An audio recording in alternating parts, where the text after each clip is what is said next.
ಕನ್ನಡ ಸಾಹಿತ್ಯ ಪರಿಷತ್ತು ಬೆಂಗಳೂರು ಇವರ ಸಂಯುಕ್ತಾಶ್ರಯದಲ್ಲಿ ಕನ್ನಡ ರಾಜ್ಯೋತ್ಸವದ ಅಂಗವಾಗಿ ತರಳಬಾಳು ಮುಡಿಯಪ್ಪ 2024 ಶ್ರೀಮದ್ ಉಜ್ಜಯಿನಿ ಸಂದರ್ಭ ಸಿಂಹಾಸನಾಧೀಶ ಶ್ರೀ ತರಳಬಾಳು ಜಗದ್ಗುರು ಶ್ರೀ ಶ್ರೀ 1108 ಡಾಕ್ಟರ್ ಶಿವಮೂರ್ತಿ ಶಿವಾಚಾರ್ಯ ಮಹಾಸ್ವಾಮಿಗಳವರ ಪಾದಕಮಲಗಳಿಗೆ ಭಕ್ತಿಪೂರ್ವಕ ಪ್ರಣಾಮಗಳನ್ನು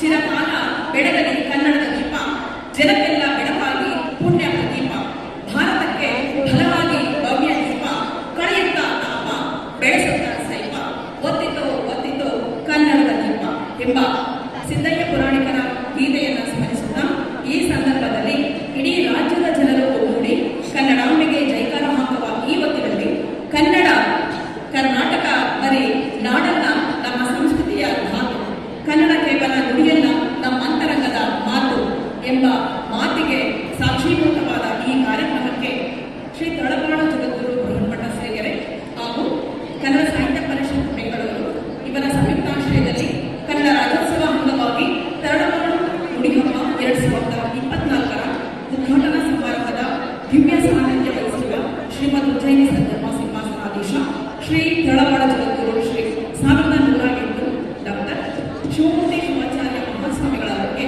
ಭಕ್ತಿಪೂರ್ವಕ ಒಂದು ನಿಮಿಷ ನಾವೊಂದು ವಿಷಯ ಹೇಳೋದು ಮಾಡ್ತೀವಿ. ನೀವೆಲ್ಲ ಭಾಳ ಚೆನ್ನಾಗಿ ಧ್ವಜಾರೋಹಣ ಸಂದರ್ಭದಲ್ಲಿ ಶಿಸ್ತಿನಿಂದ ಹೆಜ್ಜೆ ಹಾಕಿ ನೀವು ಅಲ್ಲಿ ಏನಂತೀರಿ ಪಥಸಂಚಲನ ಭಾಳ ಸುಲಭ ಅಂದರೆ ಮಾರ್ಚ್ ಪಾಸ್ ಅಂತಾರಲ್ಲ, ಪಥಸಂಚಲನ ಮಾಡಿದ್ವಿ. ನಮಗೆ ಅಲ್ಲಿ ನಿಂತ್ಕೊಂಡಾಗ ಧ್ವಜದ ಅಡಿಯಲ್ಲಿ ಏನನ್ನಿಸ್ತು ಅಂದರೆ ಈ ಪಥಸಂಚಲನದಲ್ಲಿ ಹಿಂದೆಯೇ ಯಾಕೆ ಡಾಕ್ಟರ್ ಪದ್ಮಿನಿ ನಾಗರಾಜ್ ಗೌರವ ಕಾರ್ಯದರ್ಶಿಗಳು ಕನ್ನಡ ಸಾಹಿತ್ಯ ಪರಿಷತ್ ಬೆಂಗಳೂರು ಇವರು ಕೂಡ ಭಕ್ತಿಪೂರ್ವಕವಾದ ವಂದನೆಗಳನ್ನು ಸಲ್ಲಿಸುತ್ತೇವೆ. ಇಂದಿನ ಸಮಾರಂಭದಲ್ಲಿ ಉಪಸ್ಥಿತರಿರುವ ಶ್ರೀ ತರಳಬಾಳು ಜಗದ್ಗುರು ವಿದ್ಯಾಸಂಸ್ಥೆಯ ಆಡಳಿತಾಧಿಕಾರಿಗಳಾದ ಡಾಕ್ಟರ್ ಎಚ್.ವಿ. ವಾಮದೇವಪ್ಪ ಸರ್ ಇವರಿಗೂ ಕೂಡ ಆತ್ಮೀಯವಾದ ವಂದನೆಗಳನ್ನು ಬಯಸುತ್ತೇವೆ.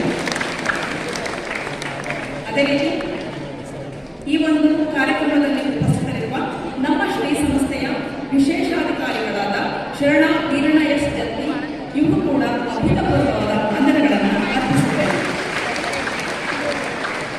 ಇಂದಿನ ಉದ್ಘಾಟನಾ ಸಮಾರಂಭದಲ್ಲಿ ಉಪಸ್ಥಿತರಿರುವ ದಾವಣಗೆರೆ ಜಿಲ್ಲಾ ಕನ್ನಡ ಸಾಹಿತ್ಯ ಪರಿಷತ್ತಿನ ಅಧ್ಯಕ್ಷರಾದ ಶರಣ ಪಿ ವಾಮದೇವಪ್ಪ ಸರ್ ಇವರು ಕೂಡ ಪ್ರೀತಿಪೂರ್ವಕವಾದ ವಂದನೆಗಳನ್ನು ಬಯಸುತ್ತೇವೆ.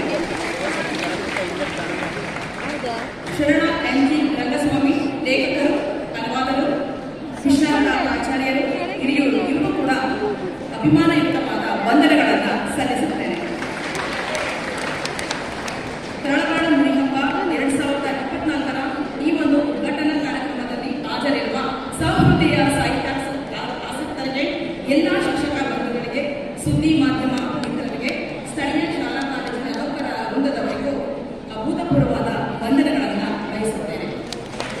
ಅದೇ ರೀತಿ ಶರಣ ಕೆ.ಎಂ. ಶಿವಸ್ವಾಮಿ ಅಧ್ಯಕ್ಷರು, ಜಿಲ್ಲಾ ಕನ್ನಡ ಸಾಹಿತ್ಯ ಪರಿಷತ್ ಚಿತ್ರದುರ್ಗ ಇವರಿಗೂ ಕೂಡ ವಂದನೆಗಳನ್ನು ಸಲ್ಲಿಸುತ್ತೇನೆ. ಬಹುಮುಖ್ಯವಾಗಿ ನಮ್ಮ ವಿದ್ಯಾಸಂಸ್ಥೆಯಲ್ಲಿ ಕೆಲಸ ನಿರ್ವಹಿಸುತ್ತಿರುವ ಎಲ್ಲ ಕನ್ನಡ ಭಾಷಾ ಬೋಧಕರಿಗೂ ಹಾಗೂ ರಾಜ್ಯದ ವಿವಿಧ ಜಿಲ್ಲೆಗಳಿಂದ ಆಗಮಿಸಿರುವ ಎಲ್ಲ ಕನ್ನಡ ಆಸಕ್ತರಿಗೂ ವಿಶೇಷವಾದ ವಂದನೆಗಳನ್ನು ಸಲ್ಲಿಸುತ್ತೇನೆ. ಕೊನೆಯದಾಗಿ